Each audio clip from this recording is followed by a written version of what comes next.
Good morning प्रिय छात्रों। आज हम हिंदी पाठ्यपुस्तक में से इनाम यह पाठ पढ़ने वाले हैं। पाठ के लेखक हैं अरुण। गद्य संबंधी किसी विषय का तार्किक बौद्धिक विवेचनापूर्ण लेख निबंध है। हास्य व्यंग में उपहास का प्राधान्य होता है।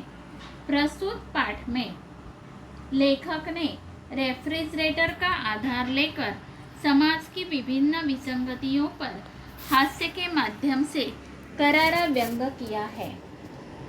इस पाठ में एक कंपनी ने रेफ्रिजरेटर के विज्ञापन हेतु भारत भर में प्रतियोगिता का आयोजन किया। प्रतियोगिता में फ्रिज खरीदने के 7 लाभ लिखने थे और जीतने वाले को इनाम में फ्रिज मिलने वाला था। फ्रिज मिलने से पूर्व सब अनुमान लगा रहे थे कि फ्रिज उनको ही मिलना चाहिए, क्योंकि उन्होंने सारे उत्तर सही लिखे हैं। परंतु फ्रिज लेखक को मिला तो मोहल्ले वाले जल भून गए, खूब ताने मारे और बाद में चीज़ें फ्रिज में लाकर रखने लगे। फ्रिज के कारण लेखक के घर की प्राइवेसी चली गई थी। फ्रिज में अपने चीज़ों के लिए भी जगह नहीं मिल रही थी। उनका नहाना खाना सब हराम हो गया था। फिर उन्होंने तरकीब ढूंढ ली और 2-3 दिन में फ्रिज खाली हो गया। कुछ फेंक दिया, कुछ खा लिया और कुछ दान में दे दिया। मोहल्ले में सबको यह बात पता चल गई और लेखक के घर आने का साहस किसी ने भी नहीं दिखाया। इस प्रकार हास्य व्यंग के माध्यम से लेखक ने समाज की विभिन्न विसंगतियों को सामने रखा है। अब पाठ की ओर बढ़े। देसी कंपनी ने रेफ्रिजरेटर बनाया और उसकी प्रसिद्धि के लिए विदेशी विज्ञापन अपनाया। भारत भर में प्रतियोगिता का जुगाड़ किया। सवाल था, इस रेफ्रिजरेटर को खरीदने के क्या 7 लाभ है। जुगाड़ मतलब एक व्यवस्था या प्रबंध। 1 अप्रैल को फल निकलना था। जिस या जिन प्रतियोगियों का उत्तर कंपनी के मुहरबंद उत्तर से मेल खाएगा, उसे या उन्हें एक रेफ्रिजरेटर मुफ्त इनाम दिया जाएगा। भारत में धूम मच गई है। मेरे विचार से इतने उत्तर अवश्य पहुँचे कि उनकी रद्दी बेचकर एक रेफ्रिजरेटर के दाम वसूल हो जाएंगे। लॉटरी खुलने वाले दिन से पहली वाली रात थी। हम सब बाहर छत पर लेटे थे। हेमंत ने कहा, पिताजी, हम रेफ्रिजरेटर रखेंगे कहाँ? पत्नी ने उत्तर दिया, क्यों, रसोई में जगह कर लेंगे। क्यों जी, तुमने बिजली कंपनी में दरखास्त भी दे दी है? घरेलू पावर चाहिए उसके लिए। मैं मुस्कुराकर बोला, तुम तो ख्याली पुलाव पका रहे हो, मानो किसी ने तुम्हें टेलीफोन पर खबर कर दी हो। ख्याली पुलाव पकाना यह एक मुहावरा है।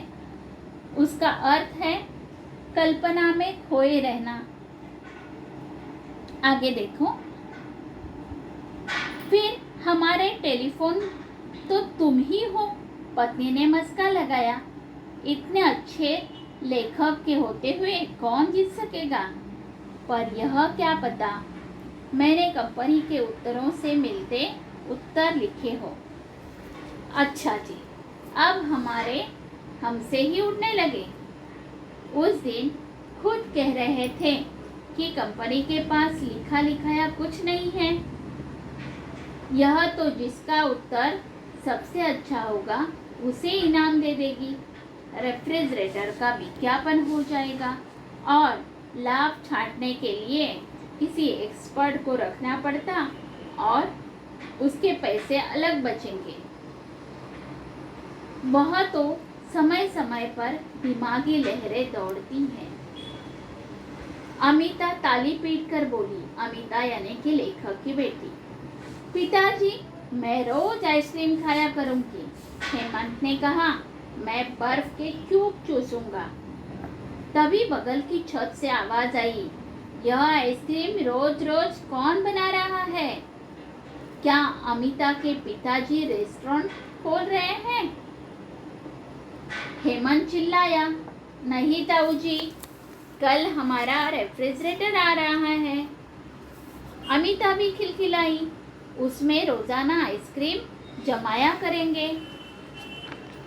दोनों बच्चे अपने तरफ से ताऊजी को कह रहे हैं, यानी कि पड़ोसियों को। ताऊजी ने कहा, क्या लॉटरी वाले की बात कर रहे हो? वह तो मेरे नाम आ रहा है। मैंने नम्र स्वर से पड़ोसी दीनदयाल को पुकारा। क्या आपने भी उत्तर भरकर भेजा है? लेखक अपने मित्र से, पड़ोसी से, दीनदयाल से पूछ रहे थे कि आपने भी उत्तर भेजा है क्या? हाँ, क्योंकि मेरा उत्तर तुमसे सही है, इसीलिए रेफ्रिजरेटर मिलेगा तो मुझे। खैर बच्चों, आइसक्रीम तो तुम्हें खिलानी ही पड़ेगी। बच्चे मायूस हो गए। किस्मत की बात है, अगले दिन लॉटरी खुली और रेडियो पर पता चला कि जिसके सब उत्तर ठीक हैं, उन 2 भाग्यवानों में से एक मैं हूँ। यानी कि लॉटरी किसे लगी है बच्चों? लेखक को। रेफ्रिजरेटर मुंबई से आते जाते काफ़ी दिन लग गए। इतने में मैंने बिजली का प्रबंध कर लिया। उसका आना था कि सगे और संबंधियों में, मित्रों और मोहल्ले में धूम मच गई। सब देखने आने लगे जैसे कोई बहू को देखने आता है। मुझे शक है, यदि मैं अपने कमाई के पैसों से खरीदता तो भी ऐसी भीड़ लगती क्या? यह सब लॉटरी का प्रताप था। यानी कि यह लॉटरी से लगा हुआ फ्रिज है, इसीलिए सब देखने आ रहे हैं। पहले आने वालों को पत्नी ने शिकंजी बनाकर पिलाई। कुछ शौकीनों के लिए चाय बनी। भीड़ बढ़ती गई तो घबराकर उसने हथियार टेक दिए। झांकी देखने वालों का तांता बंधा था। झांकी, झांकी यानी कि दृश्य। और ऐसे ही लोग आते रहे। एक जाता था, 2 आते थे। बच्चों ने पहले से बोतलें इकट्ठी करके रखी थी। 8 में पानी भर रखा हुआ था, परंतु वे पल पल में खाली हो रही थी। पानी कैसे ठंडा होता? दिनेश ने छींटा छोड़ा। अबे, यह तो पानी को गर्म बना रहा है। मैं हंसकर बोला, भीड़ नहीं देखी, हम खुद गर्म हो रहे हैं। पानी रखे मुश्किल से 1 मिनट हुआ होगा। देखो बच्चों, इतने सारे लोग आ रहे हैं, पानी रखे भी कहाँ? तो पानी रखे तो 2 मिनट में बाहर वो आता था। यानी कि इतनी लाइनें लगी थी लोगों की। और उसके ऊपर ऐसे हंसने वाले लोग भी आ रहे हैं और उसे सुना रहे हैं। लकीर की फकीर बोली, क्यों बेटा, किस देवी की मानता मानी थी, हमें तो बता दो। तो लकीर का फकीर मतलब रूढ़िवादी, पुराने ख्यालों वाली कुड़मगज ने सुनाया। कुड़मगज यानी कि मन में क्रोध करने वाला। भाई, मैंने भी उत्तर लिख रखे थे, किंतु कोई आए और लेकर चलते बने। मैंने फिर दोबारा दिमाग पर जोर नहीं डाला। उनके साथी ने पूछा, कहीं अरुण तो नहीं उठा लाया? नहीं नहीं, पर क्या कहा जा सकता है, यह मैं जानता हूँ कि वे सब जवाब बिल्कुल ठीक थे। जला भुना बोला, जब बिजली का बिल आएगा तब बच्चों को पता लगेगा कि सफ़ेद हाथी बांध लिया है। देखिए, यहाँ पर सब लोग जली कटी उसे सुना रहे हैं। जली कटी मतलब खरी खोटी सुनाना। शक्की ने कहा, मुझे पता है, अरुण का रिश्तेदार कंपनी में नौकर है। उसने असली जवाब इसे चुपके से लिख भेजे कि मुफ्त का रेफ्रिजरेटर घर में ही रह जाए।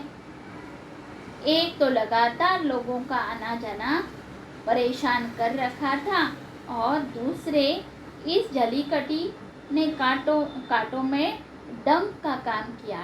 डंक मतलब विषैला कांटा। हम दोनों बिलबिला उठे।